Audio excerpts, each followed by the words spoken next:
Why do Jeep owners have little rubber ducks on their dash? The night was dark and foggy. The wind howled through the trees, sending dead leaves swirling and dancing through the air. It was Halloween, and the town was eerily quiet. In a small house on the outskirts of town, a young boy named Billy was getting ready for bed. He was excited for Halloween, but he was also a little scared. He had heard stories about the old house on the hill, and how it was haunted by the ghost of a little girl who had been murdered there many years ago.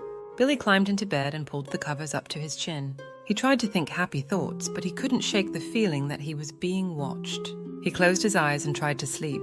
Suddenly, Billy heard a noise. It was a soft scratching sound, coming from somewhere outside his window. Billy froze. He held his breath and listened.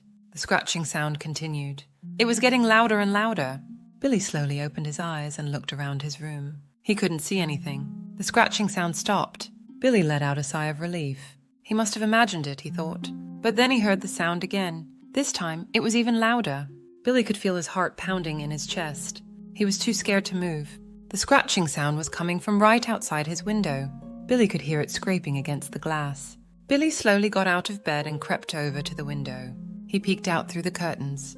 There was a little girl standing outside his window. She was wearing a white dress and her hair was long and black. She had a pale face and big empty eyes. Billy screamed.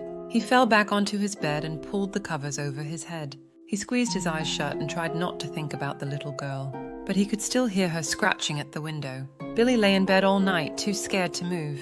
He finally fell asleep just as the sun was starting to rise. When Billy woke up the next morning, he ran to the window and looked outside. The little girl was gone. Billy told his parents about the little girl, but they didn't believe him. They said he must have had a nightmare, but Billy knew what he had seen. He knew that the little girl was real, and he knew that she would be back. Subscribe for more!